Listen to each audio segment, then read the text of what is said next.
Margaret would be successful. From the time we were kids, she had that spark, that perfect mix of charm and ruthlessness that spelled success in the business world. I was the quiet one, the studious one, the one our parents described as sweet, while they bragged about Margaret's latest achievement. My name is Sarah Chin, and this is the story of how I learned that being underestimated can be your greatest advantage. Growing up, Margaret was always the star of the family. While I spent my weekends buried in business textbooks, she was winning debate competitions and running successful fundraisers. Your sister has a natural talent for business, our father would say, beaming with pride as Margaret counted the profits from her latest school venture. I didn't mind, not really. I had my own dreams, my own plans. While Margaret focused on flash and immediate results, I studied market trends, business psychology, and innovative management techniques. I was playing the long game, even if nobody else saw it. After college, Margaret landed a prestigious position at Anderson and Brooks, one of the top consulting firms in the city. Within 2 years, she was leading her own team. I took a different path, starting at a smaller firm where I could learn every aspect of the business from the ground up. Still working at that little company, Margaret would ask during family dinners, her voice dripping with condescension. You know, I could put in a word for you at Anderson and Brooks. Entry level, of course, but it would be a start. I would just smile and change the subject. What Margaret didn't know, what nobody knew, was that I was building something of my own. Every client interaction, every project, every late night poring over reports was teaching me something valuable. Then came the opportunity that would change everything. It started with a simple email from James Morrison, CEO of Morrison Technologies. His company was growing rapidly, and he needed help managing the expansion. He'd heard about me through a mutual connection and wanted to meet. I spent weeks preparing for that meeting, analyzing his company from every angle, developing strategies that would help him scale effectively while maintaining the innovation that had made his company successful. The meeting went better than I could have hoped. James was impressed by my thorough understanding of his business and my practical approach to solving his challenges. You get it, he said, leaning back in his chair. You actually understand what we're trying to build here. That night, I couldn't wait to share my success with my family. We were having our regular Sunday dinner, and for once I had something that could match Margaret's endless stream of achievements. Morrison Technologies. Margaret's fork clattered against her plate. James Morrison. The James Morrison? I nodded, trying to contain my excitement. He signed an exclusive consulting contract with me. We're starting next month. The table went silent. Even our parents, who usually hung on Margaret's every word, were staring at me in shock. That's impossible, Margaret sputtered. Morrison Technologies is worth billions. They wouldn't trust their expansion to someone from a tiny firm like yours. Well, they did, I said quietly, taking a sip of wine to hide my smile. Margaret's face went through a series of expressions before settling into something that looked almost predatory. You know, Sarah, she said, her voice honey-sweet, this is actually perfect timing. I've been thinking about making a change, striking out on my own. Maybe we could work together on this. You could really use my experience. Warning bells went off in my head. Margaret had never shown any interest in working with me before. But before I could respond, our parents jumped in. What a wonderful idea, Mom clasped her hands together. You two working together, it would be perfect. Margaret could handle the important client meetings and Sarah, you could do all the background work. Dad nodded enthusiastically. Your sister's right, Sarah. This is too big for you to handle alone. You need Margaret's expertise. I looked around the table, at Mom and Dad's eager faces, at Margaret's calculating smile, and for the first time in my life, I stood my ground. Thanks, but no thanks, I said firmly. I've got this handled. Margaret's smile disappeared. Don't be stupid, Sarah. You've never handled anything this big before. You'll mess it up without my help. I appreciate your concern, I replied, standing up, but I've worked hard for this opportunity and I'm going to see it through on my own. I left before they could argue further, but I could feel Margaret's eyes burning into my back as I walked out. The next few weeks were intense but exhilarating. Working with Morrison Technologies was everything I'd hoped for and more.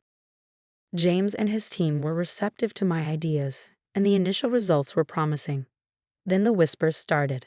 First, it was just a few odd comments from clients. I heard you're partnering with your sister on this, one said. That must be exciting. No, I corrected them. I'm handling this independently. But the whispers grew louder. Somehow, word was spreading that Margaret was involved in the Morrison Technologies project. I started getting emails addressed to both of us, meeting invitations that included her name. Finally, James called me into his office, looking concerned. "Sarah, we need to talk," he said, shuffling through some papers on his desk. "I'm a bit confused. I've been getting calls from your sister, discussing our project plans." My blood ran cold.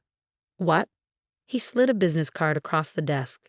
It was Margaret's new card, freshly printed with her own consulting firm's logo. And there, under her name, were the words, "Lead Consultant, Morrison Technologies Project." "She's been reaching out to our board members," James continued. "She seems to know a lot about our strategic plans. Said you had brought her in as a partner." "I did not," I said, my voice shaking. "I would never." "She's very convincing," James said gently. "She had details about our discussions, about the strategies we've been developing." That's when I realized Margaret had accessed my laptop during that family dinner. I'd left it in the study while we ate, and she must have copied my files. All my careful plans, all my strategic analysis, everything I'd worked so hard to develop. She's stolen it all. The next few days were a blur of damage control. I tried to explain to James what had happened, but Margaret had already sunk her claws in deep. She convinced several board members that she was the real business genius behind the strategies, that I was just the detail person who'd helped with the grunt work. It all came to a head at the next board meeting. I walked in to find Margaret already there, perfectly poised in her designer's suit, presenting my ideas as her own. As I was explaining to the board, she said smoothly as I entered, "My sister's initial work provided a good foundation, but what you really need is someone with high-level experience to execute these strategies properly." I stood there, watching as she displayed slides I had created, discussed concepts I had developed, all while our parents' words echoed in my head. "This is too big for you to handle alone." When Margaret finished her presentation, she turned to me with a smile that didn't reach her eyes. "Sarah, dear, why don't you share your thoughts? I'm sure you have some minor details to add." That was the moment everything changed. Looking at my sister's smug face, at the board members nodding along with her, something inside me snapped, but not in the way they expected. I smiled back, gathered my things, and walked out without saying a word. Margaret had won this battle. She could have Morrison Technologies, but she just taught me the most valuable lesson of my life. Trust no one. Document everything, and always have a backup plan. That night, I sat in my apartment, surrounded by years of research, client notes, and business plans. Margaret might have stolen my biggest client, but she hadn't stolen my brain, my experience, or my determination. I opened my laptop and created a new folder, Phoenix Consulting. It was time to rise from the ashes. The first thing I did after losing Morrison Technologies was document everything. Every email, every presentation, every strategy document I created. I compiled it all into a detailed portfolio, not for legal action, but for something more valuable, proof of my capabilities. Margaret might have stolen my work, but she couldn't steal my process. I spent the next month rebuilding from scratch. During the day, I continued working at my small firm, but my nights were dedicated to developing Phoenix Consulting. I wasn't just creating a business, I was creating something that would change the entire industry's approach to strategic growth. While Margaret focused on flashy presentations and big promises, I developed a unique methodology combining data analytics with human-centered design thinking. It wasn't sexy, but it was revolutionary. "You're making a mistake," my mother said during one of her guilt trip phone calls. "Margaret's doing so well with Morrison Technologies. She could still bring you in." I cut her off mid-sentence. "Mom, I have to go. I'm meeting with investors." That wasn't entirely true. I was actually reviewing startup incubator applications. I'd realized something while watching Margaret steal my work. The real opportunities weren't with established corporations like Morrison Technologies. They were with innovative startups that needed help scaling effectively. The first break came from an unexpected source. Lisa Zhang, a former colleague from my small firm days, had joined a promising AI startup called Neuratech. They were brilliant at technology but struggling with business development. "Their tech is amazing," Lisa told me over coffee, "but they need help translating it into actual market success." I remembered how you helped scale that healthcare app last year. I spent that night reviewing Neurotech's business model and developing a preliminary strategy. By morning, I had a detailed proposal that showed exactly how they could optimize their growth while maintaining their innovative edge. The meeting with Neurotech's founders went differently than my Morrison Technologies presentation. Instead of trying to impress them with industry jargon and flashy slides, I focused on demonstrating deep understanding of their specific challenges. You're not just throwing buzzwords at us. Dr. Adams, their lead developer, said afterward. You actually understand the technology and its potential. They signed with Phoenix Consulting that day, my first major client as an independent consultant. Meanwhile, Margaret was living her dream at Morrison Technologies. Her Instagram was full of power poses in front of corporate logos and humble brag posts about leading the biggest tech expansion in the city's history. What she didn't post about were the growing problems with her implementation of my strategies. She'd understood the words in my plans but not the underlying principles. It was like someone following a recipe without understanding cooking. One small change could ruin the entire dish. I heard through industry contacts that projects were running behind schedule, costs were spiraling, and team morale was plummeting. Margaret's solution was to call more meetings and create more PowerPoint presentations. But I was too busy to gloat. Neurotech's success with my methods had caught attention in the startup community. Suddenly, my inbox was full of inquiries from other innovative companies looking for similar results. I hired Lisa away from her job to help manage the growing workload. Then I brought in David Martinez, a brilliant data analyst I'd worked with on previous projects.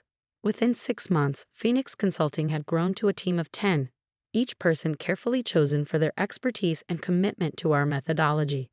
1 year after Margaret's betrayal, I was sitting in my new office reviewing quarterly reports when Lisa burst in. Have you seen this? She asked, holding up her phone. It was a news article about Morrison Technologies. The stock had dropped 30% after a disastrous quarterly report. The ambitious expansion Margaret had been managing had failed spectacularly. Sources inside the company cite mismanagement and poor strategic planning as key factors in the downturn. The article read, several board members have called for a complete review of all recent strategic initiatives. I set the phone down and turned back to my work. I had proposals to review for 3 new clients, all referred by satisfied customers. That weekend, during our mandatory family dinner, Margaret was uncharacteristically quiet. The usual designer outfit was replaced with something off the rack, and dark circles showed through her carefully applied makeup. The market is just volatile right now, she said defensively when Dad asked about the Morrison Technologies news. Everything's under control. I have a plan. I focused on my food, but I could feel her eyes on me throughout the meal. Finally, as I was helping Mom clear the dishes, Margaret followed me into the kitchen. Look, she said, voice low. I know we've had our differences, but I need your help. The board is breathing down my neck, and nothing's working like it did in your original plans. I placed the dishes in the sink carefully before turning to face her. Nothing's working because you don't understand the underlying principles. You stole the what but didn't comprehend the why. I can pay you, she pressed on as if I hadn't spoken. Morrison Technologies has a generous consulting budget. No, I said simply. Don't be petty, she snapped, mask slipping. This is business. I need those strategies updated. Those weren't just strategies, Margaret. They were a complete methodology that required understanding the company's DNA, their team dynamics, their true potential. You can't just copy and paste success. Oh, and I suppose you're some kind of business genius now, she sneered. I saw your little startup clients. Playing with companies nobody's ever heard of. I pulled out my phone and pulled up Phoenix Consulting's latest financial report. Here are the numbers for my little company. We're projecting 300% growth this quarter. Every single one of our clients has exceeded their growth targets, and we have a waiting list of companies wanting to work with us. Margaret's face went pale as she looked at the figures. How? That's impossible. You've only been operating for a year. I've been operating my whole life, Margaret. While you were focused on looking successful, I was learning how to create success. Real, sustainable, repeatable success. The next month, everything fell apart for Margaret. The Morrison Technologies board called for an independent audit of all her work. When they discovered most of her strategies were copied from my original proposals and poorly implemented, they terminated her contract immediately. Margaret always seemed more focused on taking credit than delivering results. I overheard one board member tell another at an industry event.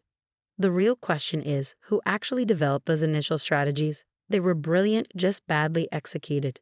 I didn't step forward to claim credit. I didn't have to. My success was speaking for itself.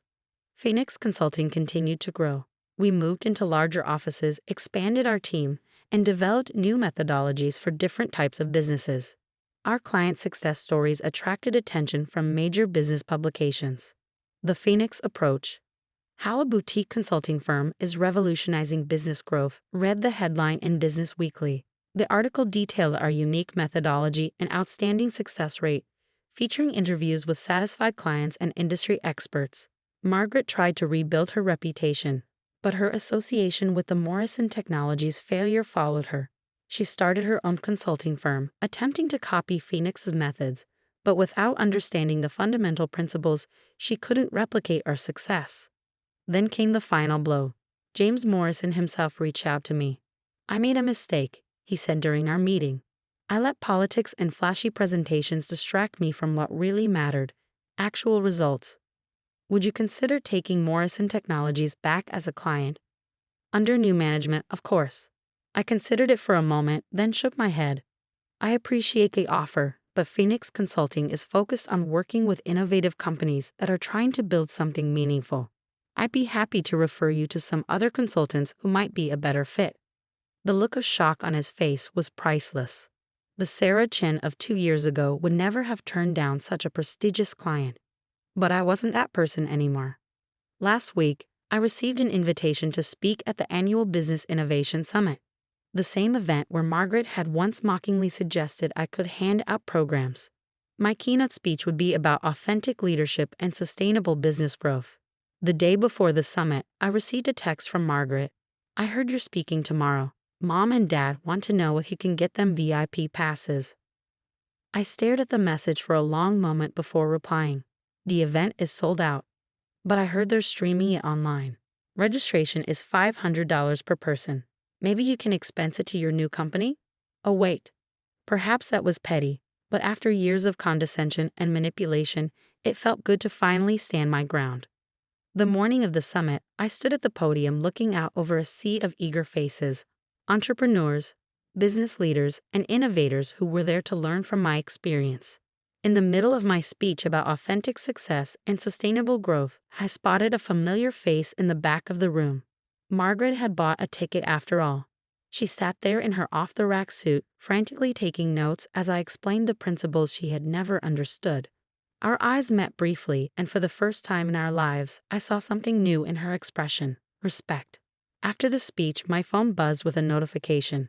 Margaret had posted on LinkedIn, "Congratulations to my sister Sarah Chen on an inspiring keynote at #BI Summit. Your success is well deserved." I should have listened years ago. I smiled and slipped my phone back into my pocket without responding. Some lessons have to be learned the hard way. Today, Phoenix Consulting has offices in 3 cities and a team of 50 brilliant professionals. Our client waiting list is months long, and we're constantly developing new ways to help innovative companies achieve sustainable growth. Margaret? Last I heard, she was filing for bankruptcy protection for her failed consulting firm. Mom still brings up at every family dinner how I should help her out, give her a job at Phoenix. I just smiled